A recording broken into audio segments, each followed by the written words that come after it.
Hi, I'm Dr. John Demartini, and you are watching The Root of All Success, the real Jason Duncan show. And if you're about to want to go do something extraordinary with your life, stay tuned because this show will blow your mind. And I am absolutely inspired to be on this show. I have so much I want to share with you. And I know that this show and all of his shows will make a difference in your life if you want to be a great, amazing, successful entrepreneur in life.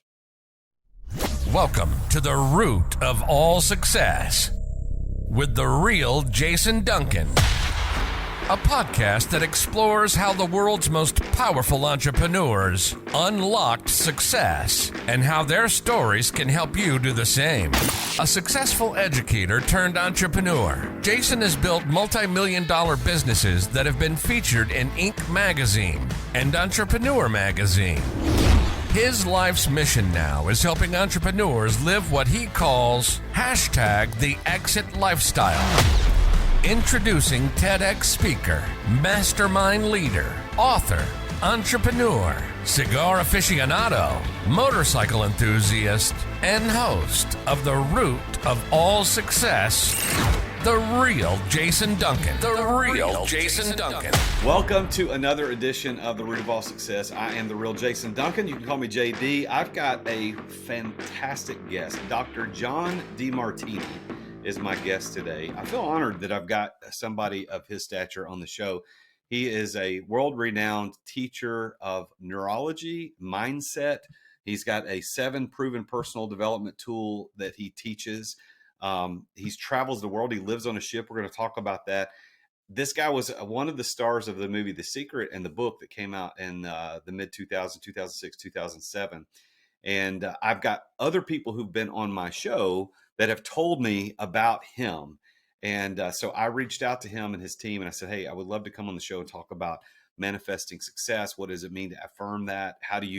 What does success mean? And he's got some great stories that he's going to share. Now, if you're not familiar with Dr. John Demartini, let me give you a little bit of background. He's a world-leading human behavior specialist. He's a researcher. He's a best-selling author, an educator, and he's the founder of the Demartini method, which is a revolutionary tool in modern psychology. He has authored 40 books. Actually, he talks about in the show, he's written probably 300, but 40 have been published, and they've been translated into 39 different languages. He's presented his insights along some of the world's most amazing people and influential people like Sir Richard Branson and Deepak Chopra. He's harnessed over 5 decades of research across multiple disciplines. He shares his life, his business, his financial, and his relationship and leadership advice and empowerment strategies with people all over the globe. And he goes to different ports all the time from his ship, and he helps them to transform their lives according to their highest values.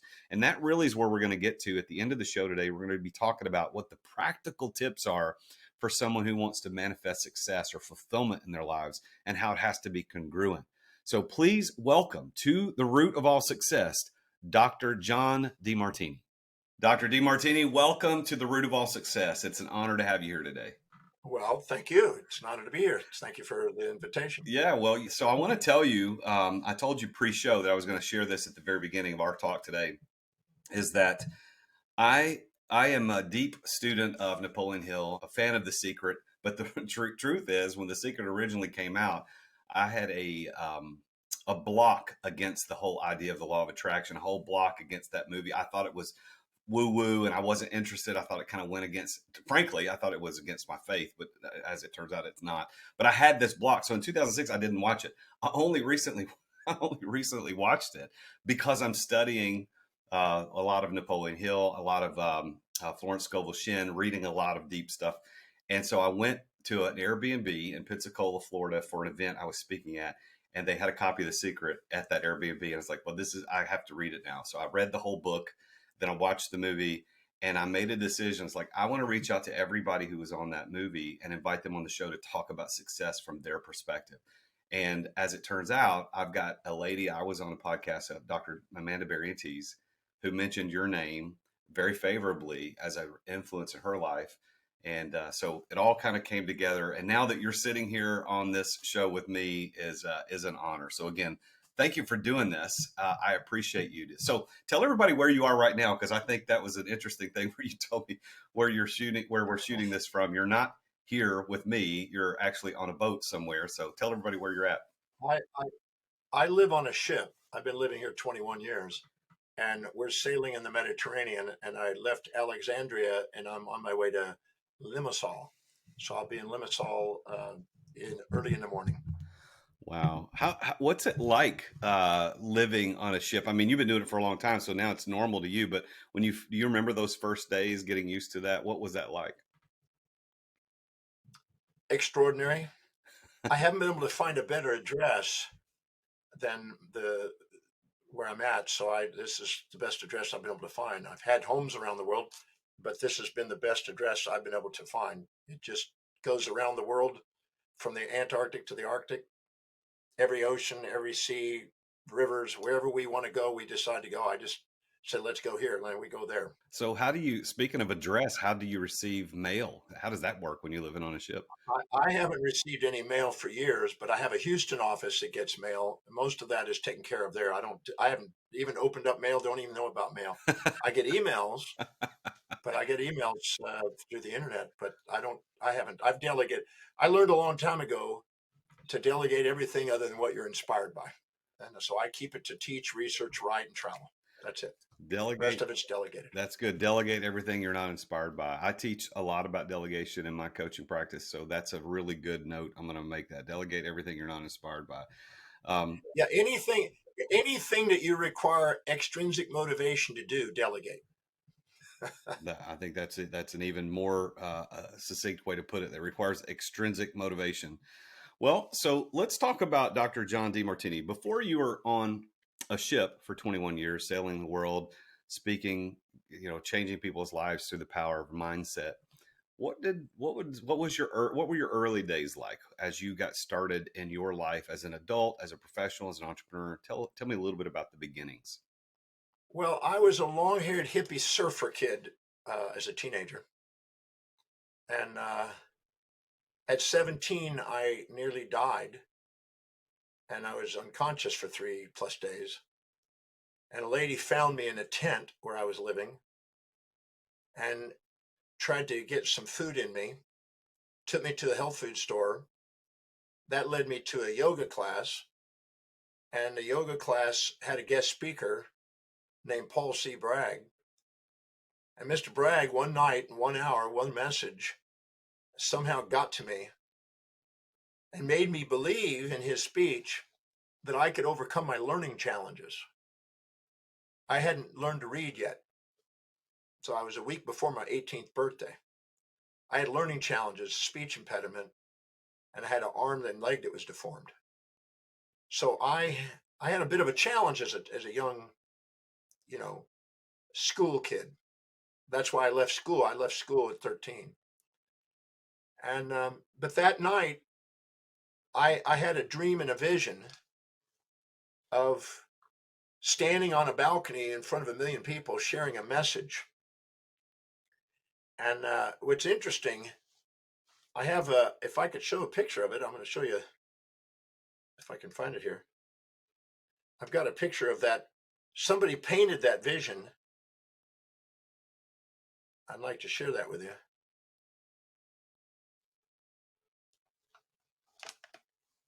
That's the vision I saw when I was 17.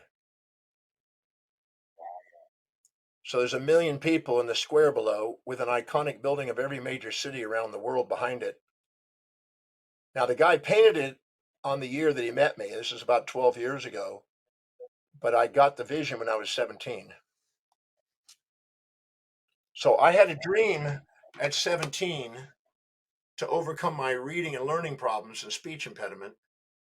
I guess when you have a void like that, you really do want to have ability to speak properly. So I had a dream to overcome my learning problems and be able to speak. And I went on a journey. I had to first learn how to read, and that was an ordeal. And I started memorizing words out of a dictionary. My mom tested me on 30 words a day in order to grow a vocabulary enough to finally go back to school. And then I went on, once I learned how to read, man, I never stopped. and I just wanted to learn the greatest teachings on the face of the earth by the greatest minds who ever lived. And I've just been devouring that. I was told I would never be able to read or write, and I've now read over 30,700 books, and I've written probably 300 books. So I was told I'd never be able to do it. And I've traveled 20 million miles in flights, and I've been blessed to be multimillionaire many times over. So everything I was told I would never be able to do in first grade, I made it a point to make sure that was conquered. So Isn't it funny? today I just teach.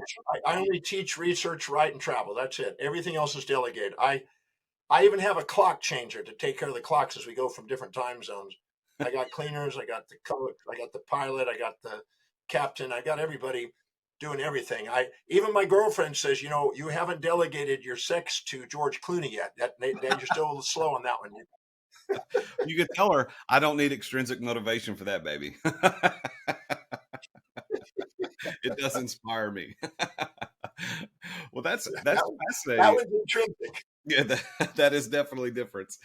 Well, so let me ask you a question about those early days. So you dropped out of school at 13. You're a hippie surfer kid. You got a speech impediment. You can't read. You're passed out for 3 days, and you're living in this tent. Where were you said your mom ultimately helped you get your vocabulary so that you go back to school. But where were mom and dad in those early years where you made the decision to drop out? Were they present in your life at that time? Were they not present? How did they play a part in that? I had some amazing parents. I'm very blessed by my parents. Um, when they saw that I had speech impediment, I had a speech impediment starting at 1.5. I was already going to speech pathologist.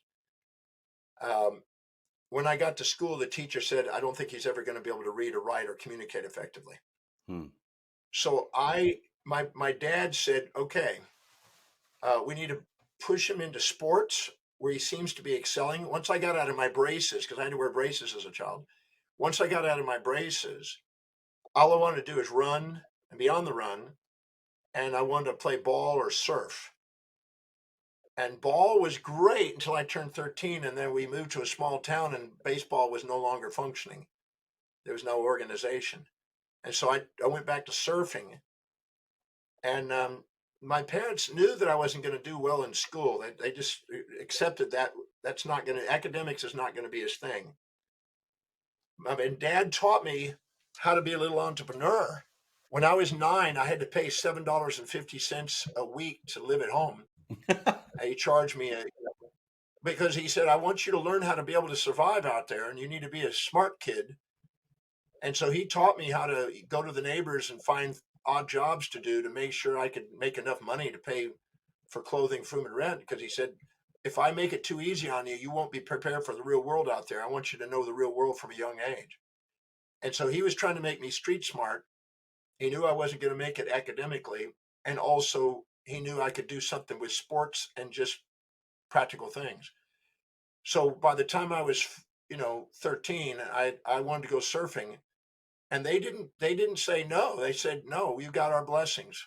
At 14, they actually wrote I could pull it up. I can show you a notarized form from in front of a notary saying, my boy's not a runaway. He's a young boy with a dream. He wants to surf the biggest waves in the world. And we're going to drop him off on the freeway, and he's going to go to California and down to Mexico, and he's going to make his way to Hawaii. And that's exactly what I did. That's incredible. I think as parents, I have a 22-year-old son and a 20-year-old daughter, and I think as parents, we try to do the best that we can. But I think the older we get and we look back at what we would have done differently, not that I would have let my 13-year-old run off and do what your parents let you do, but I think that the lessons about how we encourage them to make their own way, to think properly, and to not be so focused on what our school systems are trying to produce of people that could pass tests. I think I would have been a much better parent. If I had a kid now, I would have been a much better and different parent than I was 22 years ago. What are your thoughts on that? Well, I asked my dad, I said, what was it like to, mom and dad, what was it like to drop me off on the freeway at 13? It says, we've calculated how much it would save us. It would be a fortune. So we thought that was the wisest thing. You're terrible. That's a joke. That's a joke. But they're losing the rent. That $750 a week had to be big. That was 750. I'm very grateful for that because when I was 9 years old, I had 9 kids working for me, 3 kids in groups doing lawn maintenance and yard maintenance and clipping hedges and doing, whatever it is to make yards look good. And I was closing the deals and these kids were doing the work and I was paying them 50 cents and a quarter to do this stuff. And I was charging $5. So I was, after paying my dad, because he rented the equipment to me, and the people next door, across the street, next door to them, I had to rent 3 different homes equipment, pay them their portion, pay my dad a portion. My dad said you must save a portion of it, so I had to save a portion into a coin collection, set into a piggy bank. And by the way, I still have that piggy bank since 1963. Wow. The same piggy bank with the same coins that my dad made me put a portion of my income into my savings. Now, they're coins, they're pennies and nickels and dimes and quarters and silver dollars. And it's a big bank. It's a little piggy bank. And I could probably get a pretty good little fortune for that because some of them are 1905s and, you know, Buffalo nickels and all kind of stuff there. But I've never wanted to, well, I can't open. I don't have the combination. I forgot the combination. I never wanted to bust open that thing because it was a metaphor for what my dad taught me to think long term, never think of immediate gratification. Wow. I have an interesting question about that. Your dad was collecting rent from you, and he rented the equipment to you. Did he ever, at any point in the future, was he saving that money for the intention of giving that back to you someday to prove, like, I made you save this, or did he never give it back? How did that work? No, he was making me pay because he thought this is the real world out there. I don't want you to think you're going to get something for nothing. And who's to say when that's what age that's to begin? Right. What is I didn't see it as mean, cruel, or something. I didn't have any of those labels on it. I was like going, okay, it makes sense. He's got to pay for bills. He made sense. It was sensible. I tried to get my kids to do that. I even dropped them off on the freeway and they just got an Uber and called back and used my American Express Centurion card. Uh, I couldn't get them to do it. But anyway, um, my dad was sincerely caring to prepare me for the real world out there. And I'm grateful for that. I don't have anything about that other than thank you to my dad. Now, they passed away, my parents, but I have fond experiences of my mom and dad. But they wanted me to be street smart. And I really believe that helped me when I went on my venture. Because I was a hitchhiking kid, but I met some amazing people on my journey. I got to meet Howard Hughes and I got to meet Timothy Leary and I got to meet famous surfers. I mean, I had an adventure, rock stars, Ted Nugent, BB King. I met all these kind of people as a street kid.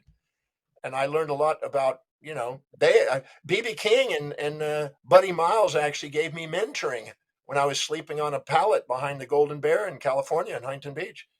And Ted Nugent I partied with, and Timothy Leary I smoked pot with. I mean, I was had an adventure as a kid. Nothing. I mean, I came close to getting stabbed, and I've been shot at, and I've had a few other things that go with the street life. But I wouldn't turn anything.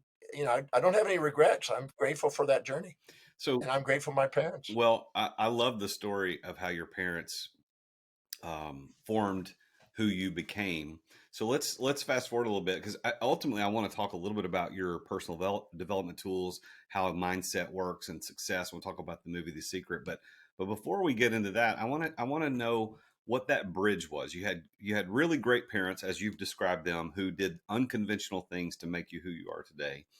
But there had to be some leap from that experience of barely getting educated in the traditional sense, right? In the traditional sense of school, but you got educated in so many other ways.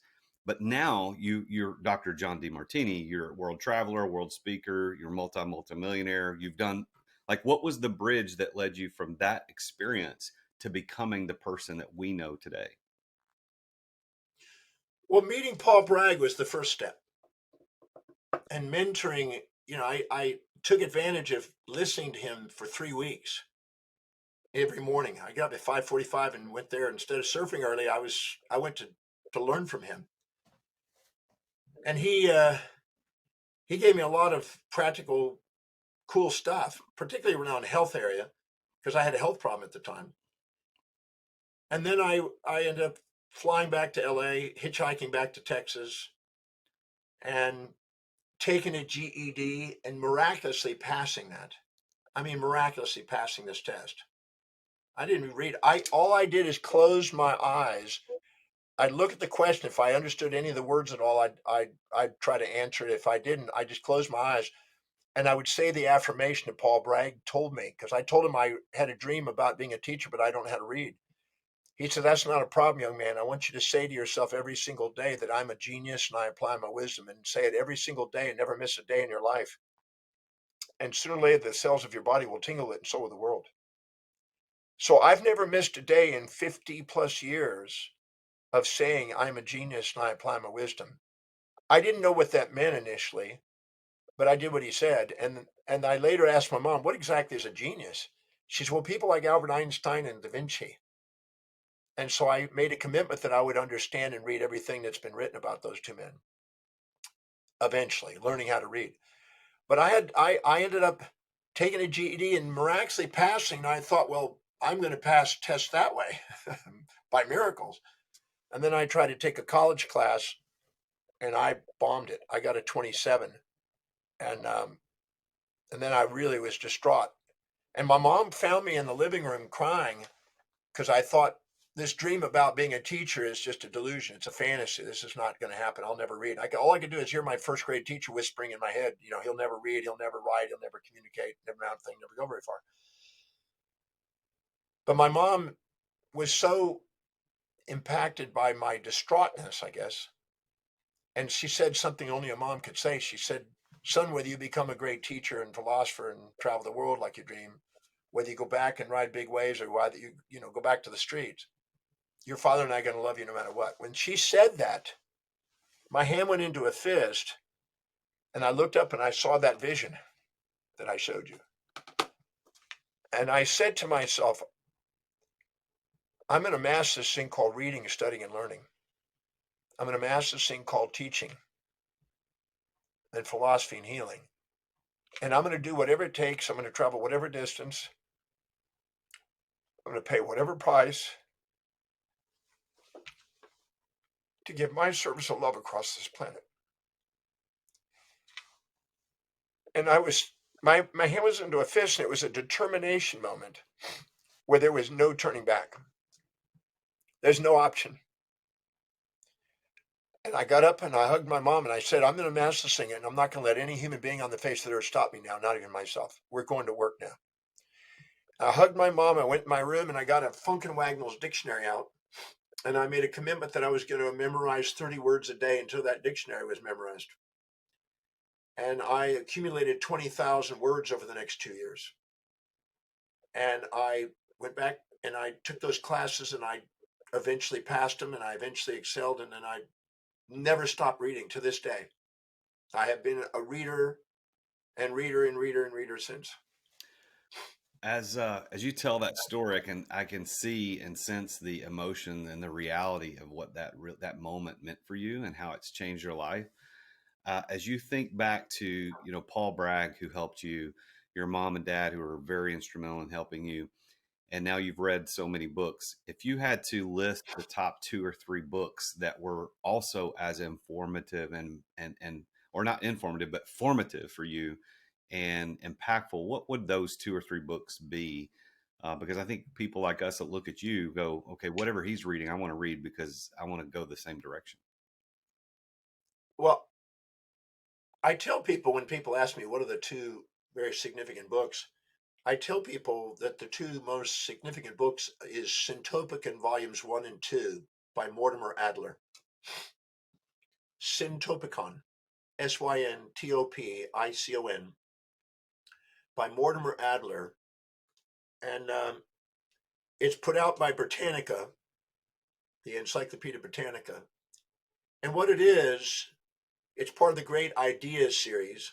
It's the greatest thinkers of the Western world for the last 2,700 years, and the most important ideas that have been contemplated by the most masterful individuals summarized into 2 volumes. So I consider it a PhD on human existence, basically. So that, And I've read it many times. That's to me the 2 most significant books. And it's not, how to get rich. It's not how to, be successful. It's way deeper than that. And it's on the most significant questions that human beings ask during their life and the most significant minds in their contemplation of it, summarized. It's a mind spreader. It broadens the mind to think outside most of the cultural boxes. See, when I was 18 and I came back from Hawaii, and I asked my mom about what's a genius, she said Albert Einstein, and so she got me my first book on Albert Einstein. Actually, she bought me 3 books, and then I got another one by Vasari on Da Vinci. They were the first books I read. And I literally had to take the dictionary out and go through the words. But I was determined that every time I get a word I didn't know, I was going to memorize it, recite it 20 times in a sentence, and put it in application and until I was methodical. Let's take a quick break to thank our amazing sponsors for making this podcast possible. as an entrepreneur, I know that you have to deal with sales on a regular basis. I mean, every entrepreneur does. And if you aren't paying attention to sales as an entrepreneur, you're not going to be an entrepreneur for very long. But I've got a sponsor of this show called Dub that helps you bring the personal back to sales. If you want to figure out how to improve content creation and improve client trust, improve your sales process, decrease the sales cycle, because we all know time kills deals. If you want to increase client bookings and increase conversions, you need to take a look at Dub.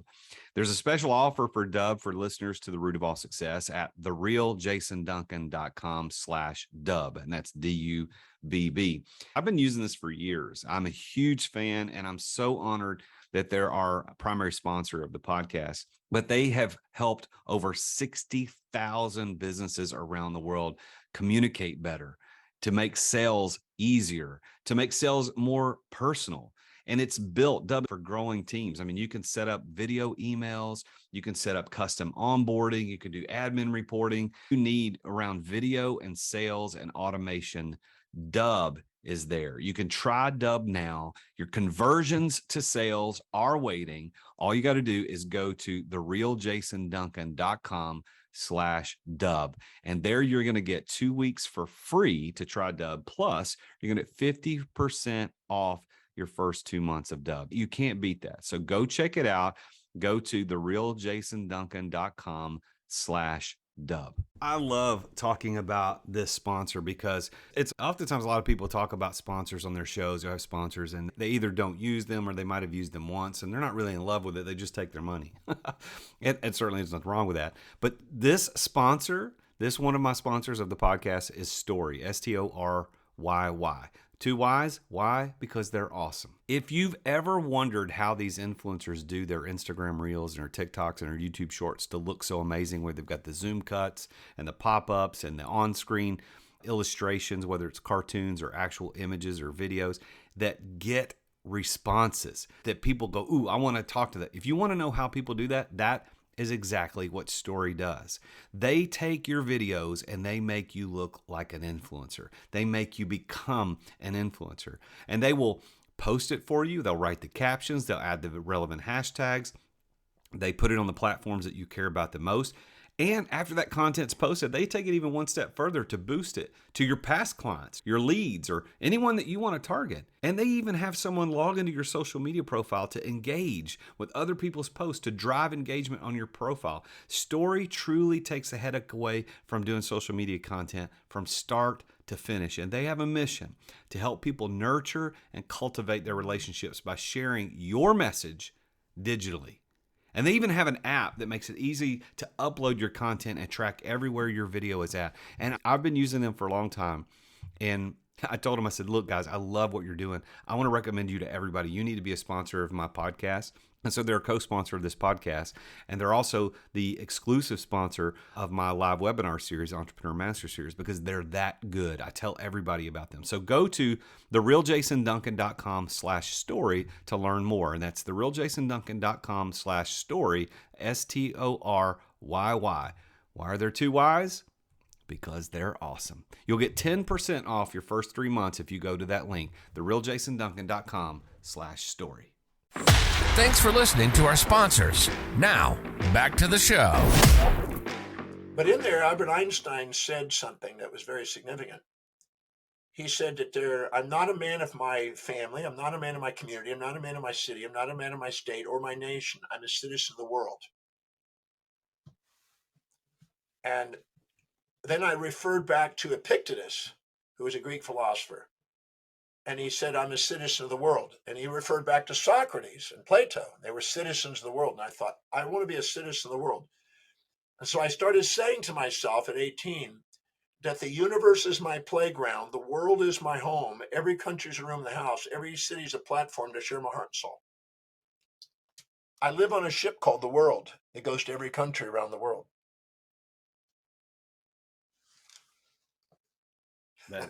That's great. So what you say to yourself, what you see for yourself, what you think about, what you feel does have an impact on your destiny. Well, and that leads us to the crux of the matter. So now you are world renowned for teaching that last sentence or two that you just said about what we think about, what we bring about, what our reality, how our reality is defined. I mean, that's what you're known as.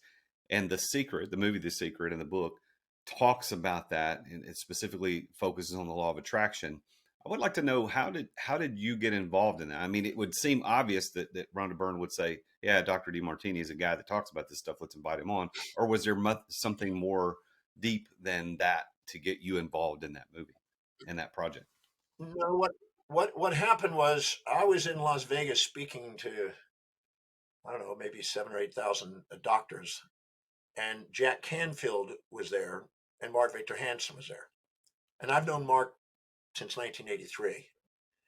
And we were having a meeting up in one of the suites, and they asked if I'd like to join in on this mastermind group, this transformation leadership council they were doing. And so they had their first meeting at his home in Santa Barbara, and we went there and met. And he invited about 35 transformational leaders, John Gray and many of the people that were in The Secret, the movie. And they all gathered there. And Rhonda Byrne, between that first meeting and the second meeting, Rhonda Byrne contacted me and she said, John, we'd like to have you in a movie that we're doing called The Secret, on manifesting whatever it is. Because she had heard about me. She was from Australia, and she'd seen I'd done a lot of tours in Australia, and I had a good following there. And so she wanted me involved in it because the topic was, I had a manifestation formula that I'd been teaching. I even taught Wayne Dyer that way back years ago, in the 80s. So that's been a piece of the puzzle. So when The Secret came along, it was resonant. It was a similar overlapping material. And I was a little bit more action oriented than what the movie was about. Of course, most everybody else was too. We're not just, just visualize it and hope it's going to happen. It's, take action too. But so that's how that came about.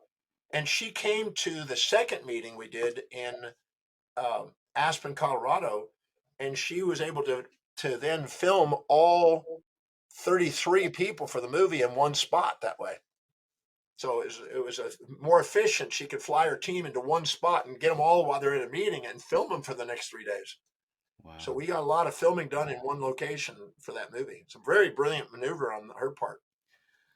What so overall, that movie and the book, The Secret, really just talks about the concept of manifestation, the concept of the law of attraction, but doesn't get into a lot of the tactics and how to do it. Do you feel like the movie stopped too short and left a bad impression about it, as I had when it first came out? I mean, honestly, I admitted that earlier. I had a bad impression. Do you think the movie stopped too short and had a bad impression, or do you think it did what it was intended to do? What are your thoughts? Well, originally the movie wasn't going to be what everybody saw. It was going to be a 2-hour primetime television system starting on Channel 9 in Melbourne, Australia. And then it was going to try to be put on different locations around the world. But they had scheduled it on a certain date. And then what happened? The Commonwealth Games got that date, outpaid them, and deleted her show. So she went to DVD, and then they did a brilliant maneuvering and marketing gimmick on DVD. I mean, they just went blasting across the world with DVD, Levita's DVD process. And when they did, they had to redo the movie. The original movie, there's a commercial in Melbourne that I was in. It was me speed reading this text, and it was talking about finding the secrets of the universe kind of thing. And it was a much deeper exploration. But then what they realized when they went to DVD, went to mass market, they decided we're going to take all the speakers, because it was originally going to be 2 hours and then 2 hours on the other speakers. There was only going to be 6 speakers originally in it. But they then combined it all, watered it down, simplified it, made it more user-friendly for the masses, and went out DVD. That was not the original version. There were 2 or 3 versions. And then that one is the one that hit the pulse of the masses. So it wasn't deep. It would water down, and a lot of stuff, you can't get it all in there. I mean, filming 33 people for 5 hours or 7 hours, that's a lot to delete. Yeah. So they got it down and watered it down. And when I first saw The Secret, I saw it in Melbourne. In fact, Rhonda came to my Breakthrough Experience program, one of my signature programs. And at first I was a little kind of disappointed. It wasn't very deep. It was just kind of a superficial thing, much less than what I was expecting. But I really realized it met people at their world. And so just because I've been doing this for many years, the somebody who's not been doing this is exactly where they needed to be. The movie hit the pulse. Yeah. So I think most of the speakers on there were doing programs, the secret behind the secret, left out of the secret, because we wanted to say more. We were wanting to say more about it, but it really pulsed the world, and by God, it went to every country around the world. It went to 1 billion people, but you know, I think everybody wanted to add more to it. And so we did. Each of us in our own way went out and did more and tried to add more to it. Yeah. And it didn't really emphasize a lot of depth, but you can't in an hour and a half. You got to reach the people where they are to just set a seed that you have capacity to do something with your life. And I think it worked in that respect. Well, but there's way more to it than the movie shows. Well, and I think that explanation certainly makes a lot of sense to me as someone who is studying the concept of the law of attraction and what that means. When I went back and watched it, I too was probably further down the road than where I would have been had I watched it in 2006 when it first came out, 2007, whenever that was. So thank you for that explanation. So so my question for you is, how did you make your money? Like you're a very wealthy guy, you're selling around the world. You got a ship called the World.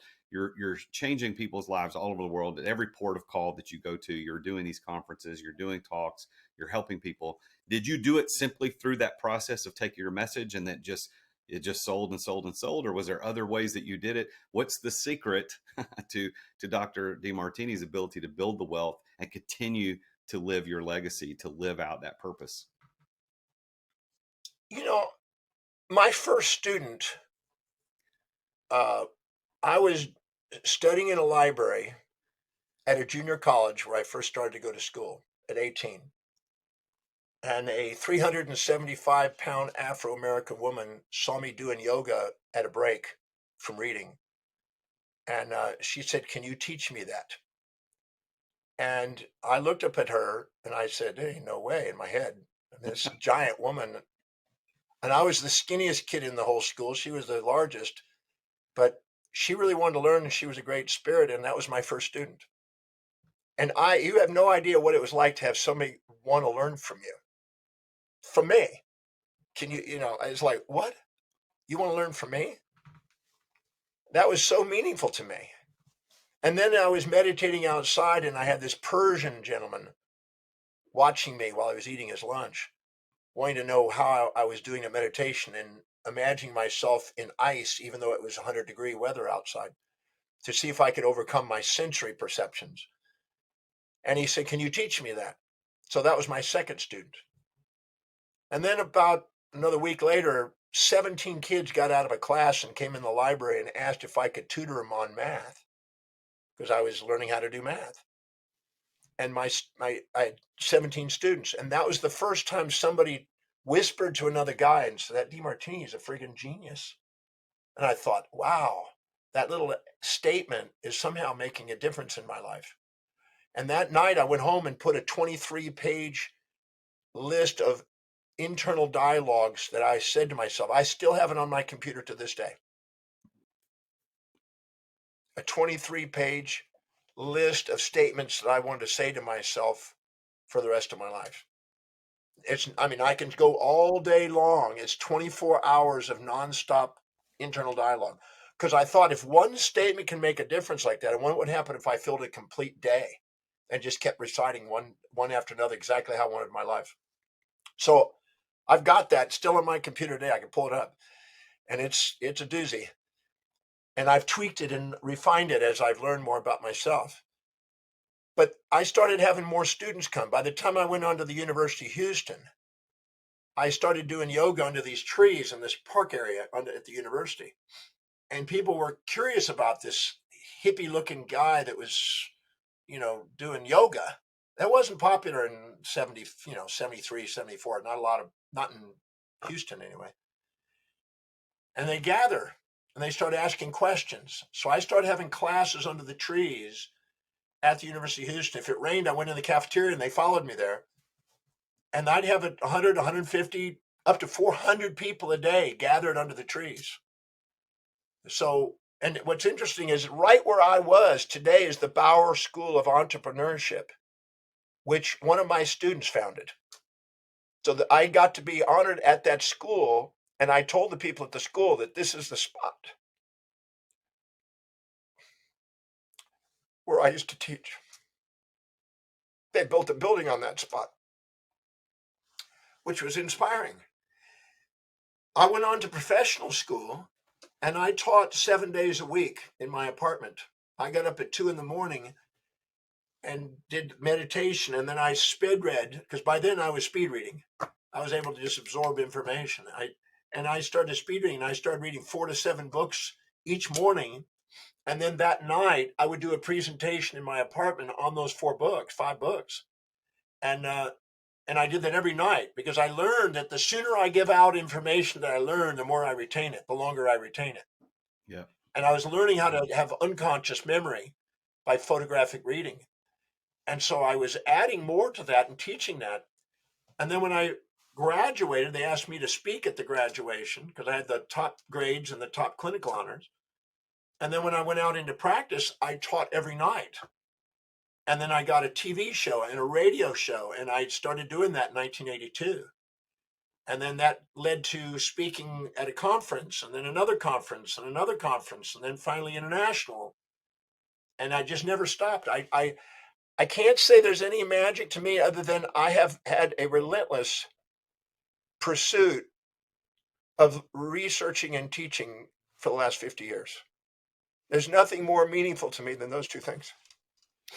I can see again the emotion of how real that is to you, and I appreciate you sharing that story.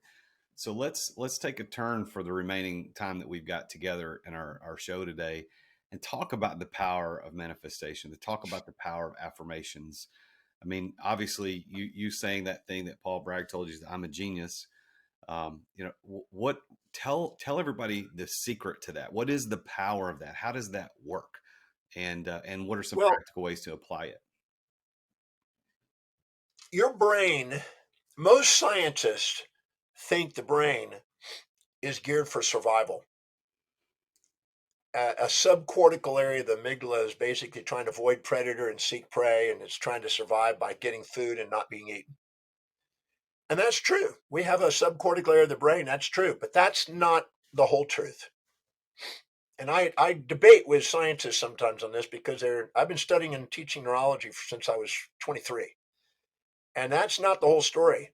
But that's the majority of people. That's mass consciousness, survival. But there are people in gradations, fewer in number, greater in consciousness, that work from their executive center, work from their forebrain, work from foresight, and utilize the advanced part of the brain, which is for strategic planning, inspired vision, spontaneous actions to fulfill the plan, and self-governance. And that's the one that supersedes the subconsciously stored impulses and instincts of the amygdala and the lower brain function. This is the one that allows you to master your life. And that part of the brain is doing everything it can. All your sensory information is going up, ascending up the tracks, going into the thalamus, the relay station, into the cortex. And that thalamus is a gatekeeper, is a filter, and it filters out anything that is superfluous, and it takes out the priorities and allows you to see what's really most important to you, as long as you're setting a goal that's congruent with what you truly value intrinsically most. And if you're not setting a goal that's so spontaneously inspiring to you, you're going to have internal conflicts. And everybody has a set of priorities and values in life. Whenever you're living by the highest value, your self-worth goes up. You activate the forebrain. Whenever you're trying to live by lower values, which are usually injected values from outer authorities that you fantasize that you want to be like, then you're in the lower amygdala. And there you're into impulses and instincts and distractions instead of an inspiration. But the moment you live congruently according to what you truly value, what you're truly intrinsically inspired by, you electrify the forebrain. You see a vision from V5, V6 associative areas in the occipital cortex, and it lights up, and you see a vision, and that vision is clear, and you can fluently articulate that vision because it's so clear. It can come out of you faster than you do because that vision has all the words for it. And you feel inspired, you feel grateful, you feel love, you feel an enthusiasm. You're certain about where you're going, and you're present with it. You're not distracted by the amygdala. And that is powerful. That's where what you think about, your innermost dominant thought becomes your outermost tangible reality. And that thought is an expression of what you value most. You will automatically see it in your mind's eye. You will automatically be able to articulate it as a message for the world. You will automatically feel the 6 transcendental feelings of gratitude, love, inspiration, enthusiasm, certainty, and presence. And you will spontaneously take actions on it and build incremental momentum because of strategic planning to go and get that thing done. And you'll magnetize people, places, things, ideas, and events in your life automatically because people want to be around people who are authentic. They want to be around people that are inspired. And so you'll draw people to assist you on your vision. And this is just brain physiology. And you automatically filter things. A mother is highest values her children, and she's 35 and she has 3 beautiful children under the age of 5. When she walks in a mall, she will spot children's clothes, children's items, health items, entertainment, whatever it takes for those children. An entrepreneur will walk in that same mall, and even though they may have children, if it's not their highest values, they won't see that. They're going to see bookstores, they're going to see computer stores, they're going to see suit stores, they're going to see whatever it allows them to excel in what's highest on their value. So we're automatically selectively biasing our attention to the things that are most meaningful to us if we're living congruently by our highest values. And that gives us a competitive advantage and allows us to literally build up such a momentum that we're unstoppable in the achievement of what's inside our heart that we want to bring to the world. Wow. So from a practical standpoint, as someone commits to thinking higher, thinking more deeply, I guess you could say, about what it is that we want to see accomplished, and we start doing these affirmations as you did early in your teens, practically, how long should it take before we begin to realize the differences? I mean, if someone's really, truly committed to this, how long does it normally take them? You've been teaching this for a long time. Surely there's kind of rules of thumb. You say, hey, if you commit to this, you should start seeing activity happen and change in your life. The power is not in just the words that you write down and say. The power is the degree of congruency that you have. Because if you're congruent, those words come out of you anyway. All you're doing is formalizing them into a clear picture. That's all. They come out of you anyway. Nobody has to motivate me extrinsically in order to teach, research, write, or travel. I've been doing it all these years. I don't need motivation. I don't have, hey, John, time to get up, man. Oh, what day is it? Oh, it's time to do a seminar. Oh, I don't have that world. I'm inspired to do what I love doing, and I get to do it every day. And that's because of living by design. You either live by design or you live by duty. You take command of your life or other people run it. And in any area of your life you don't empower, other people are going to overpower you. If you don't take command of what your thoughts are and your learning and your mental capacities, you're going to be told what to think. If you don't take command of your what you want to do in your career, people are going to tell you what to do. If you don't empower yourself in finance, they tell you what you're worth. If you don't empower yourself in relationship, you're going to be doing honeydew stuff around the house that you could be delegating. If you don't empower yourself in social life, you're going to be told misinformation and propaganda. If you don't empower yourself physically, you're going to be told what drugs to take and organs to remove. You don't empower yourself spiritually, you're going to be taught in some sort of Aristotelian geocentric limited model about the cosmos. But if you take command of what it is and take command and give yourself permission to stand out and not shrink and not to fit in and stand on the shoulders of giants and not sit in the shadows of anyone, you're giving yourself permission to go make a difference on the planet, which is what every human being wants to do. They want to make a difference. So how do you define the term success? If Dr. John Demartini has to pull all of the years of science, neuroscience that you've been teaching, neurology, all of this, the power of the mind, what does the word success, how do you define that? I don't use the word success, believe it or not, that much. I use the word fulfillment. I always say that success can sometimes depurpose you. The perception of success, you can get cocky and proud and arrogant and think you've arrived at something. Usually means you have a small vision and little experience when you think you've arrived. I'm successful. I'm leery about that. I'm more of a man on a mission, not a guy that wants to call him successful. Because when people say, "Well, you're successful," I said, "No, I'm a man on a mission." I don't like to get distracted by the illusions of success and failure. But because the success, I always say, depurposes you. Failure makes you repurpose. And I'm interested in just being focused on purpose, my mission in life.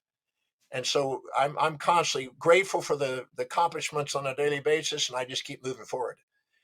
But I think that what people have called achievement, fulfillment, or success is individualized based on the hierarchy of values that they have and what's meaningful to them. If their highest value is raising a beautiful family of beautiful children, then them doing that is their achievement. That's their fulfillment in life.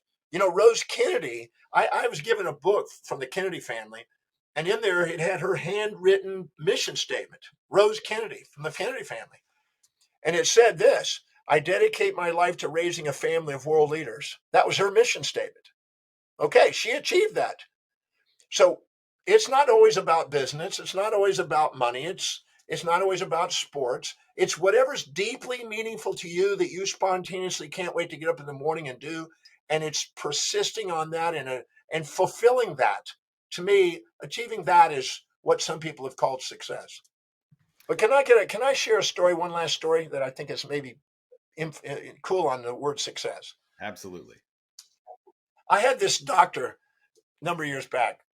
He comes up to me and says, "Dr. Demartini, I want to hire you as a consultant." I said, "Okay. And I want you to make me a success." And I said, "Okay." I said, "So the first session we're going to have is this one. Where are you a success?" And he looked at me and he goes, "Well, I'm not. I want to be a success." I said, "So I'm going to ask you another question. Where are you successful?" He said, "Well, Dr. Demartini, I'm not making myself clear. I'm not successful. I want to be successful." I said, "I'm not making myself clear. I'm asking you a question. You said you want my help. Then answer my question. Where are you successful? Where are you achieving something you set out to achieve?" And he stopped and he kind of went, "Okay, I have a magnificent wife I've been married to for over 10 years. And she's like in my heart that we have the most amazing relationship, more than most people I've ever seen. I guess I have a great relationship. I guess that's an achievement of success. Fantastic. Where else are you successful?" "Okay, I have a son who's 10 years old, and he's a baseball player, and I'm the coach, and we're going to win the pennant this year, I think." And I think that's, we and all the people look up to us when we go out in that field. We're hardworking. I said, "Great. What else is successful?" "Well, my mother-in-law lives with us, and most people don't want to get their mother-in-law involved. And she lives with us, and she's the most amazing mom. And I think she's just perfect to have around the house. She helps us with the kids and everything else. And that's more than most people ever get to have, a great relationship with their mother-in-law." I said, "What else is successful?" Well, we got this beautiful yard, and everybody in the family works on it. We all have flowers, and we're going to get the yard for the summer for sure. I said, where else are you successful?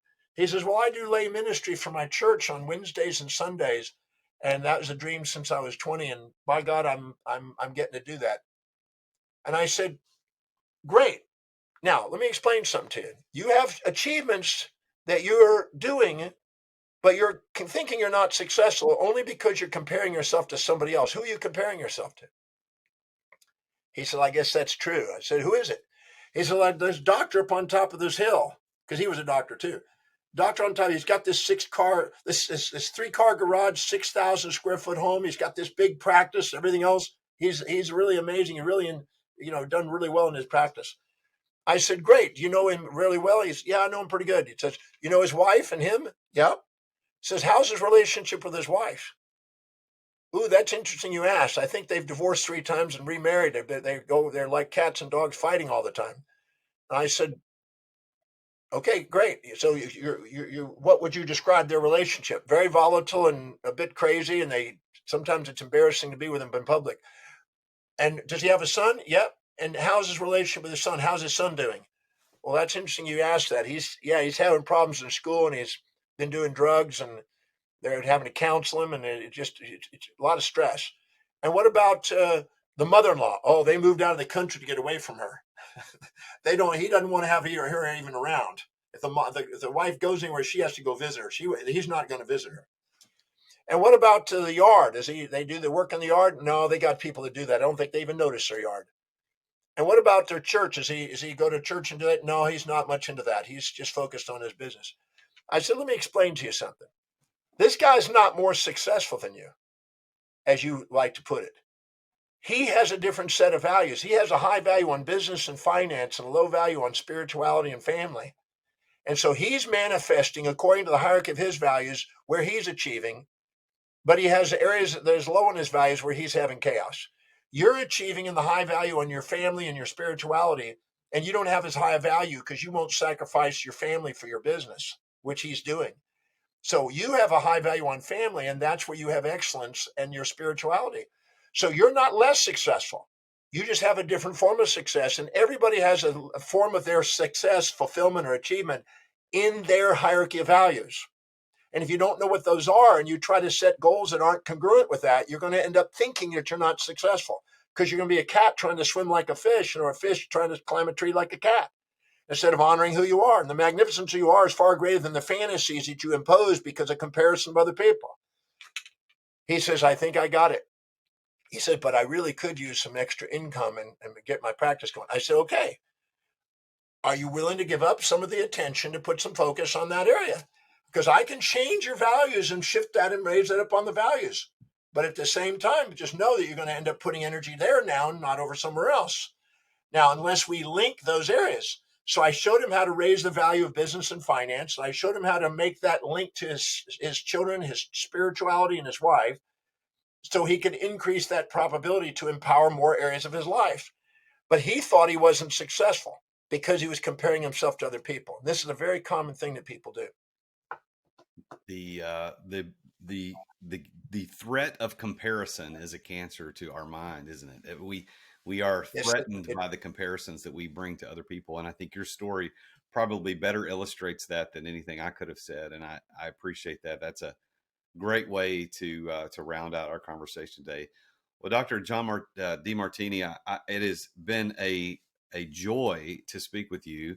I'm really glad that we got to do this. I'm a bigger fan now after having this conversation than I was before. I definitely want to be in touch and see how that we might be able to stay in touch and do some things together, because I really admire what you've built, and I see the values that you have in your life, and that you committed to that vision you had at 17, and you've seen that manifest and come into reality. And for that, I applaud you, sir. I think I consider you to be a successful person in the way that you would define it, because you are living a fulfilled life.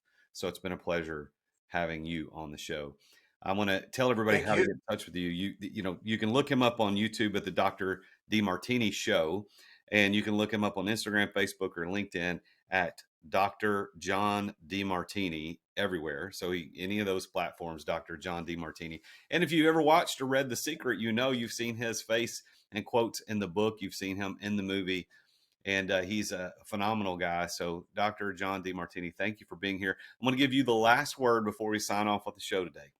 Anything you would like to say, you may say it. Yeah, whoever's listening out there, just know that the magnificence of who you are is far greater than any fantasies you impose on yourself. So give yourself permission to be the most authentic you. Everything in your life is pointing you in that direction. Every symptom in your body, every symptom in your business, every symptom in your psychology, every symptom in your sociology is going to point you back and try to get you to be the most authentic you, where you have equanimity and equity with yourself and other people. Sustainable fair exchange from that state of mind is where the most explosive, most empowering achievements come from. So give yourself permission to be you. There's nothing greater than that. You don't want to be second to being anybody else. I love it. Thank you so much for being on the show. I hope to see you again soon. I look forward to it. Thank you for having me on the show. Wow. What a conversation. Normally at this time on a conversation, say, there you have it, another successful entrepreneur. And indeed, he is a successful entrepreneur. He's made multi-millions of dollars doing what he does as a teacher. But I think that there's something deeper here that we just witnessed. Dr. John Demartini is living his life's purpose. He's living out the fulfillment of his life from that vision that he had at age 17. And if you weren't watching this on YouTube, make sure you go to youtube.com/TheRealJasonDuncan. You can find the playlist for The Root of All Success. And he shows the picture that someone painted of that vision that he had at 17. And he shows that picture here in the video today. If you're listening to this, make sure you go do that. Now, this stuff that he talks about, I want you to go look him up at drdemartini.com. Start following his stuff on YouTube, Facebook, Instagram, LinkedIn. Check him out. Let him know that you heard about him on The Root of All Success, and tell him how important this is. Now, think about the stories that he told about his parents and about Paul C. Bragg, and how those little things that maybe have seemed insignificant at the time completely formed and changed his life. Thank you for listening to this. I hope that this has been as a big encouragement to you as it has been to me. I told him post-show before I recorded this that this was such an honor, and I hope that I can be able to be a part of what he's building and maybe continue that legacy of teaching how our brains function and lead to the manifestation of success in our lives, as he refers to it as fulfillment. And I think that's a great definition of success. Now, before I sign off today, I do have an announcement to make, and I want to make sure you listen to this. My book, The Exit Without Exiting, which I'm showing right here for those of you that are watching this on the YouTube version, my book is now a #1 international best-selling book. You can pick this up at therealjasonduncan.com/book. There's information about the book. There's a video about why I wrote it, who I wrote it for, what you can expect after you read it. There's a place where you can pick up the book on Amazon. But this book has been my work over the last year, putting this book together, of writing out 3 different stories. I tell the stories of Edward and Cheryl and James about how they went through the process of building, growing, scaling, and eventually exiting a company, the pitfalls that they each encountered along the way, and what happens if you implement the strategies that I teach as a business coach of delegation, stress elimination, establishing systems and processes, about how to invest in people. This book gives it all. I actually go into every detail as deeply as possible in the book. It's about 216 pages. This is a book I want you to pick up. It is now a bestseller. I'm honored that so many people picked up a copy of the book in our first weekend of its launch. And it is now officially an #1 international best-selling book. So I'm honored. And thank you to my marketing team and all the folks that worked on this at 2 Market Media and Thriving Bestsellers. You guys have helped me out quite a bit. And I couldn't have done this without you. So thank you so much. So go pick this up, therealjasonduncan.com/book. Tune in again next time when I talk with yet another very successful person about how he or she became successful and what that word success means to them. Until then, I am the real Jason Duncan, and Jesus is King. Thank you for listening to another edition of The Root of All Success with the real Jason Duncan. If you've enjoyed this week's episode, visit therootofallsuccess.com to access the show notes and other helpful resources. Follow Jason on social media at The Real Jason Duncan. Are you an entrepreneur who feels trapped in the weeds of daily operations, not experiencing the freedom you thought you'd have as a business owner? Want to know the way out? Take Jason's free exit readiness assessment to see how close you are to getting ready to experience true freedom and success as an entrepreneur. Go to amireadytoexit.com today. That's amireadytoexit.com. See you again next time here on The Root of All Success.